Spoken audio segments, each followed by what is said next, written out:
जब किसी इंसान की मृत्यु होती है, इंसान इस धरती को छोड़कर जाता है, तो उसकी आत्मा की पहली रात अत्यंत गंभीर, रहस्यमय और दर्दनाक होती है। मृत्यु का समय जब निकट आता है, तब वायु उत्क्रमण के कारण उसकी पुतलियां ऊपर चढ़ जाती हैं। श्वास की नलिका में वायु का आना जाना रुकने लगता है, कफ भर जाता है, श्वास लेना भयानक कष्टदायक हो जाता है, कंठ में घुरघुराहट चलती है, और उसी समय उसका मोह बच्चों का, परिवार का, घर का, जीवन की हर वस्तु का उसके भीतर पकड़ बनाकर खड़ा हो जाता है। वह सोचता है कि यह सब छूट जाएगा, बड़ी दुर्गति है। अंतिम समय वह यही चिंतन कर रहा होता है कि पत्नी छूट जाएगी, बेटे छूट जाएंगे, बंधु बांधव छूट जाएंगे। उधर परिजन आकर घेर लेते हैं और मन ही मन ये भी सोच लेते हैं कि अब जल्दी मर जाए, भगवान उठा ले इसे। मृत्यु के वशीभूत होकर वह मनुष्य महान कष्ट भोगता हुआ अपने परिवार का ही चिंतन करता रहता है।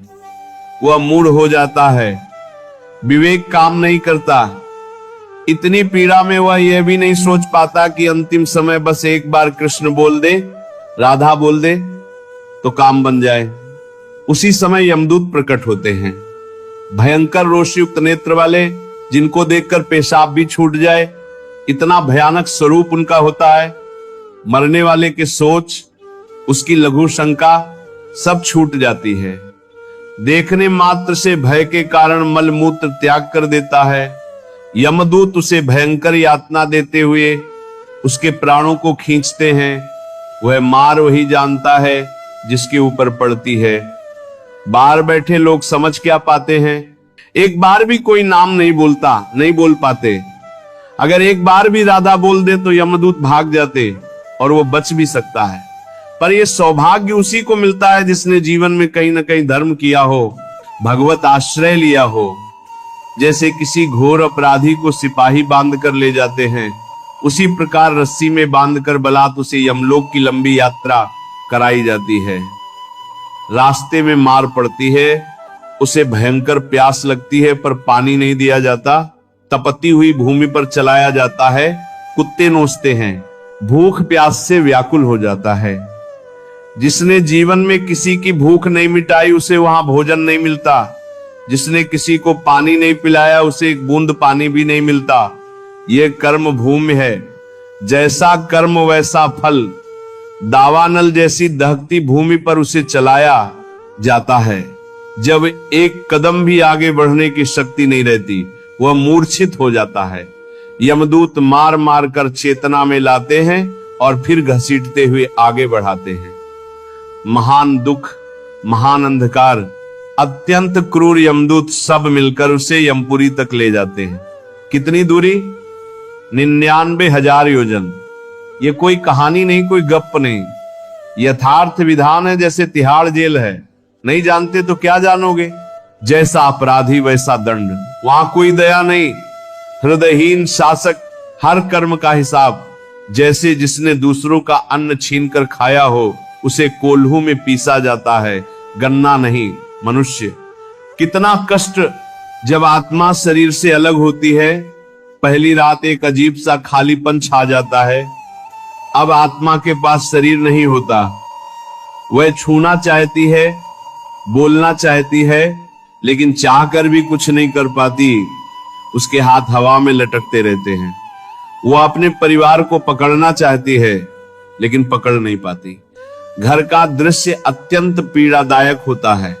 परिजन रो रहे होते हैं, कोई शव को हिलाकर कह रहा होता है, उठो, हमें छोड़कर मत जाओ। कोई डॉक्टर को पुकार रहा होता है, कोई भगवान से प्रार्थना कर रहा होता है, लेकिन आत्मा खामोश खड़ी ये सब देख रही होती है। असहाय, मौन, अधर में टंगी हुई वह चिल्लाना चाहती है, मैं यहां हूं, मैं अभी जीवित हूं, मुझे छोड़ो मत। पर उसकी आवाज कोई नहीं सुन पाता। पहली रात आत्मा के सामने जीवन की पूरी रील चलती है। हर कर्म प्रकट होता है। कब किसी की मदद की, कब दुख दिया, कब झूठ बोला, कब प्रेम किया, कब किसी को धोखा दिया, हर पल सामने आता है। अच्छे कर्म देखकर आत्मा को शांति मिलती है, बुरे कर्म देखकर आत्मा पछतावे से कांप उठती है। गरुड़ पुराण कहता है उस पहली रात आत्मा अपने घर के हर कोने में घूमती है, बच्चों को देखती है, उनके सिर पर हाथ फेरना चाहती है, लेकिन कर नहीं पाती। माता पिता को, जीवन साथी को याद करती है और सोचती है काश थोड़ा और समय मिल जाता, पर अब समय उसके हाथ में नहीं होता। यह जुड़ाव आत्मा को और बेचैन करता है।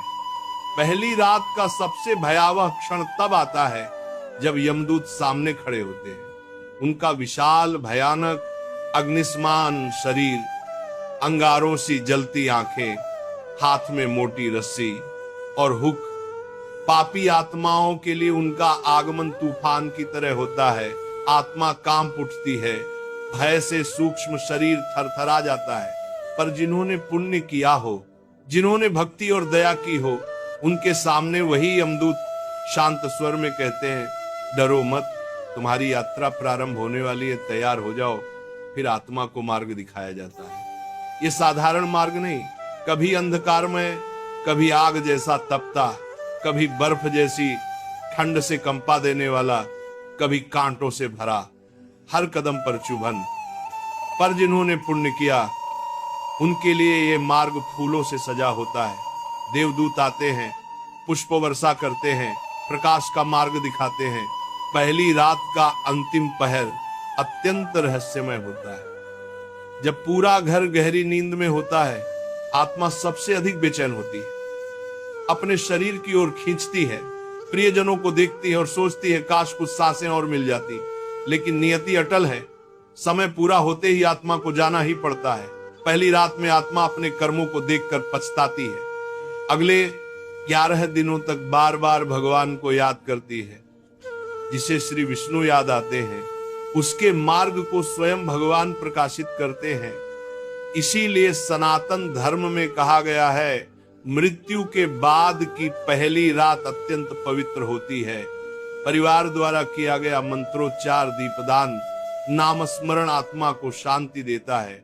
शरीर नश्वर है, आज है कल नहीं रहेगा, लेकिन आत्मा अमर है। मृत्यु अंत नहीं, एक नई यात्रा का प्रारंभ है।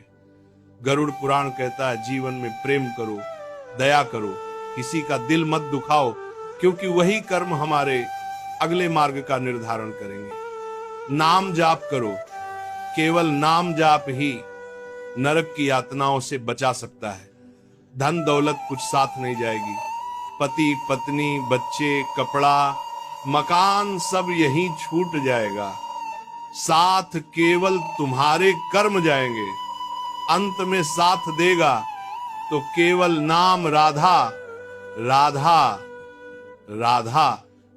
जो अंतिम समय में भी राधा बोल दे, यमदूत भी भय से दूर भाग जाते हैं। उसका मार्ग सहज, मधुर और सुखद हो जाता है। जीवन भर मनुष्य जिस नाम का जाप करता है ना, वही नाम उसके अंतिम समय में उसके आगे दीपक बनकर खड़ा होता है। ये शरीर तो मिट्टी का है, पर आत्मा अनादि है, अजर है, अमर है।